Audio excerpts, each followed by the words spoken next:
Bonjour à toutes et à tous et bienvenue dans le Dev Café, l'émission qui essaie de vous proposer un condensé de tout ce qu'il faut retenir autour du développement. Alors parfois c'est du code, parfois c'est un peu des lois, et aujourd'hui typiquement ce sera du code et des sorties, avec notamment Chrome 114, mais aussi un SDK de pub très dangereux sur Android, ou encore Ubuntu qui se prépare à un changement radical. Mais avant de commencer, j'en profite avec une petite anecdote parce que pour ce 1er juin, c'est une date un peu historique, parce que c'est en 99 que le très célèbre outil de partage de vidéos de vacances qui s'appelle Napster a fait son apparition. Et à l'époque, l'industrie de la musique, elle était vraiment à cran, car au mois de décembre de cette même année 99, eh bien, il y avait déjà un procès qui était lancé, et en 2002, c'était déjà rideau pour Napster. Voilà, en ce moment, j'en profite pour vous raconter des petites anecdotes avant de commencer. Alors surtout, n'hésitez pas à me dire si ça vous dérange ou pas, mais voilà, au cas où ce soit le cas, c'est pas si grave, parce qu'on commence tout de suite avec la partie actu.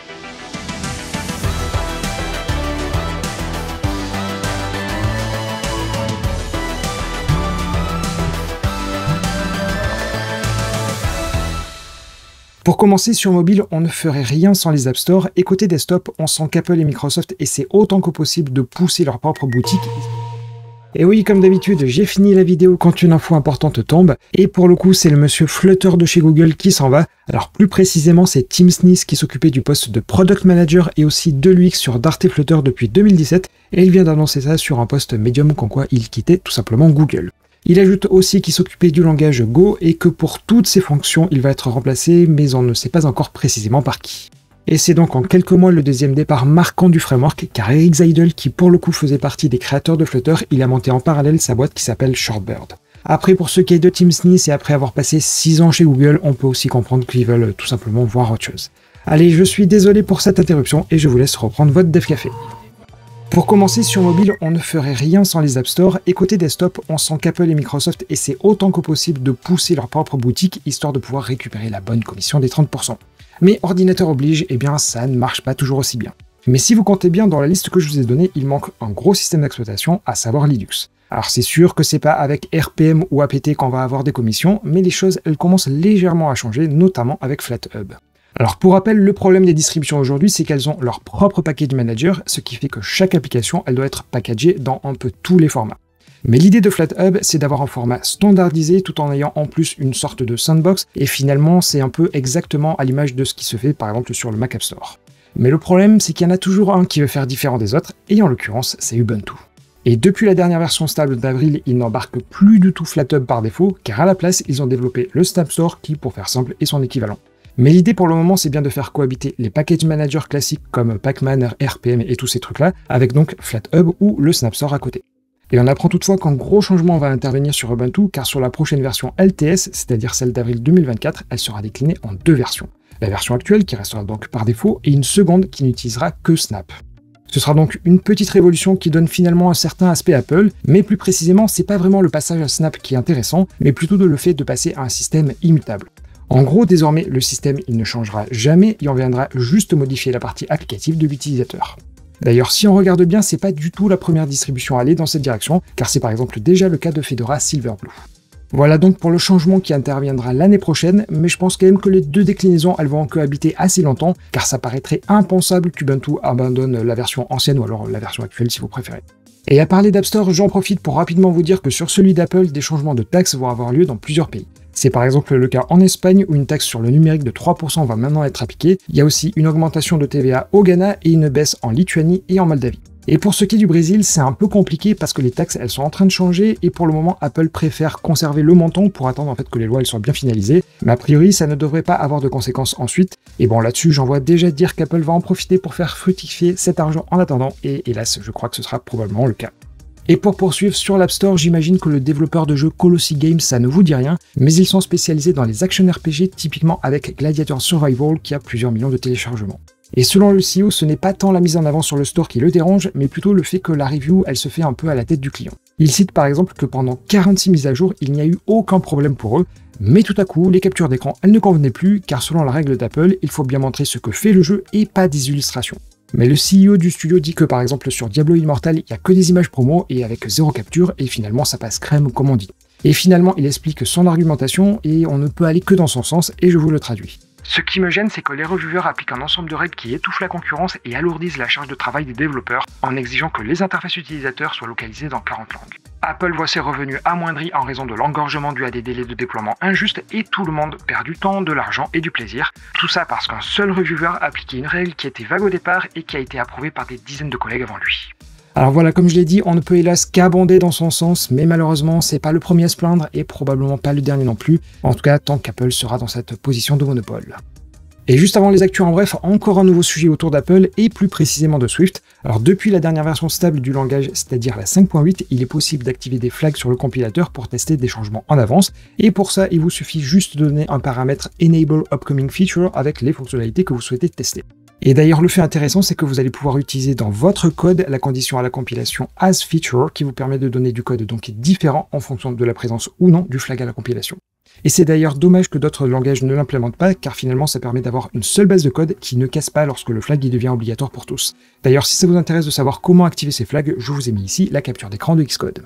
Et là-dessus, vous allez me dire, eh bien, donne-nous ces fameux flags, et dans Swift 5.8, il y en a 4. Le premier est Concise Magic File, qui permet de réduire la longueur des noms de fichiers utilisés avec le hashtag file. Il y a aussi le Forward Trailing Closures, où pour certains closures, il est parfois difficile de déterminer le type.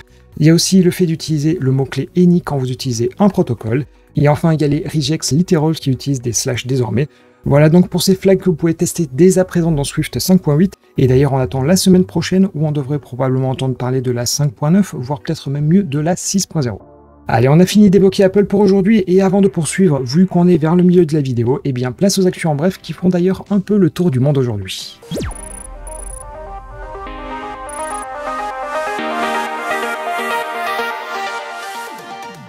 L'année passée, le GP Explorer s'est félicité d'avoir atteint le million de spectateurs en direct sur Twitch. Mais niveau streaming, c'est à des années-lumière du sport le plus populaire en Inde, à savoir le cricket. Et le week-end dernier, lors de la finale de la Premier League, un pic a été franchi avec 32 millions de spectateurs en simultané, alors je vous laisse prendre votre calculette pour savoir le nombre de serveurs nécessaires. On reste en Asie pour aller chez Apple, où l'entreprise a été condamnée à payer 200 000 yuan, soit à peu près 26 000 € pour publicité mensongère. En effet, Apple avait vendu le processeur M1 comme étant le plus rapide qu'Apple n'avait jamais produit. Ce qui n'était pas le cas du M1 classique, mais plutôt des M1 Pro et M1 Max. Toujours en Chine, vous ne le savez peut-être pas, mais Xiaomi va bientôt lancer sa propre voiture électrique. Des photos avec beaucoup de scotch et de l'imagination vous montrent à quoi ressemblera ce modèle qui devrait normalement sortir en 2024. Ensuite, si vous entendez souvent parler ici de licenciement, un nouvel Eldorado pour les développeurs pourrait être le monde de l'automobile. Et en effet, Honda vient d'annoncer que 10 000 embauches auront lieu d'ici à 2030 pour rattraper son retard sur Tesla. Et enfin, la GDC, la conférence annuelle pour les développeurs de jeux. Et une très vieille archive au format audio a été retrouvée de l'édition 99. Alors pour rappel, c'était après la sortie de la Dreamcast et avant la mise en vente de la très célèbre PS2. Le lien bien sûr, il est dans la description. On reprend et j'ai évité de vous parler ces derniers jours de plusieurs applications Android qui, en termes de malware, étaient plutôt bien pensées. Mais vu que l'émission est plutôt orientée pour les développeurs, ici c'est plutôt un SDK de pub qu'on aurait pu mettre en place dans nos applis. Alors c'est une découverte d'un site qui s'appelle Dr Web et qui a été sobrement nommé Android Spy Spine OK, et a priori elle est présente sur 101 applications pour un total de plus de 420 millions de téléchargements. En apparence, le système il est similaire à ce que propose plein de SDK du genre, avec des publicités interactives, et ici ce sont principalement des jeux avec des lots à gagner, mais en arrière-plan c'est vraiment open bar, car dès que l'application se lance, le trojan il va essayer d'envoyer sur un serveur distant les infos par exemple sur le capteur pour par exemple différencier un émulateur d'un vrai téléphone. Et l'idée c'est que ces requêtes elles ne sont pas faites directement, mais à travers la WebView qui affiche justement les jeux. Et vu qu'on est en JS, ils se font vraiment plaisir en naviguant dans le gestionnaire de fichiers ou encore en regardant ce qu'il y a dans le presse-papier. Et à nouveau, on se parle bien de malware et pas de failles de sécurité, car en soi les informations elles se limitent vraiment à la sandbox Android, mais niveau données personnelles, comme je vous l'ai dit, c'est vraiment open bar. A priori, Dr Web a informé Google du malware et on ne sait pas encore si ça a été pris en compte par le Play Protect. D'ailleurs, je vous ai mis la liste ici des applis les plus populaires, mais bon, j'imagine que vous ne les avez pas installés. Par contre, il est vraiment temps que Google se bouge pour mettre en place la Privacy Sandbox sur Android, car ça éviterait vraiment ce genre de comportement. Alors pour rappel, et en mode très simplifié, ce ne sont plus les applications qui embarqueront les SDK de pub, mais ils seront téléchargés en parallèle via le Google Play. Et ces SDK, ils n'auront accès qu'à un nombre limité de permissions, et typiquement, dans ce genre de cas, ça permettrait de désactiver le SDK sans pour autant forcer les développeurs d'appli à faire des nouvelles versions. Et je crois que c'est plus ou moins prévu pour cette année, mais vu que c'est pas non plus une de leurs priorités, je préfère pas trop m'avancer là-dessus. Et on referme ce Dev Café avec les nouveautés de Chrome 114 qui est désormais disponible pour tous en version stable. D'ailleurs, vu que je vais essentiellement vous parler des nouveautés du moteur, ça arrivera aussi sur Edge et les différents navigateurs qui sont basés sur Chromium.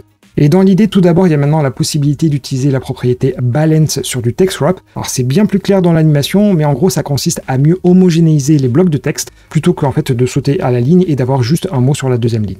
Et dans la mesure où c'est relativement lourd à calculer, il conseille de l'utiliser uniquement sur des titres, par exemple les balises de type H1, H2, car quoi qu'il en soit, si vous essayez de l'utiliser sur des blocs de texte, ça s'arrêtera à 4 lignes. Ensuite, l'autre fonctionnalité va vraiment vous donner envie de manger car elle s'appelle Chips et ça a un rapport avec les cookies. Alors dans l'idée aujourd'hui, si un site C injecte un cookie quand vous êtes sur le site A et qu'ensuite vous visitez le site B, eh bien le site C, il aura alors accès au cookie qui avait été déjà enregistré sur le site A. Et l'idée des chips, c'est de mettre en place ce qu'on appelle un partitionnement des cookies pour dire que le cookie qui est enregistré sur le site A, il ne sera pas visible sur le site B. D'ailleurs, c'est exactement le genre d'ajout de la Privacy Sandbox mais sur Chrome, donc c'est vraiment bénéfique pour éviter de vous faire traquer. Alors côté implémentation, je vous laisse aller voir, mais il n'y a rien de très compliqué. Il y a également l'API de Popover dont je vous avais déjà parlé et qui permet d'afficher du contenu par-dessus. L'idée c'est que contrairement au pop-up qui obstrue la fenêtre, ici c'est plutôt pour les menus d'action, voire les petits messages, vous savez, les petites infos qui, par exemple, qui s'affichent quand vous ouvrez un site pour la première fois. Et enfin, la dernière nouveauté intéressante, elle permet de débugger le code CC++ derrière du WebAssembly et ça directement depuis les DevTools. Voilà, je sais pas vous, c'est certes peu de nouveautés en nombre, mais c'est quand même utile. Et c'est donc sur ce Chrome 114 qu'on va s'arrêter là pour aujourd'hui. Alors pour info, en ce moment je teste plein de configurations différentes pour mon micro parce que vraiment je suis pas très satisfait. Alors surtout n'hésitez pas à me dire si c'est plus ou moins bien, parce qu'en gros je fais quelque chose qui est pas très bien là aussi, c'est tout simplement de faire mes tests en prod, mais vu que c'est une quotidienne, et c'est difficile de faire autrement. Allez, sur ce, je vous donne rendez-vous demain, sachant que peut-être que parmi vous, certains iront à la conférence Flutter qui est à Paris, et donc on s'y retrouvera. Et bon, rassurez-vous, si vous venez pas, le rendez-vous de Dev Café demain à 7 h, il sera bien tenu.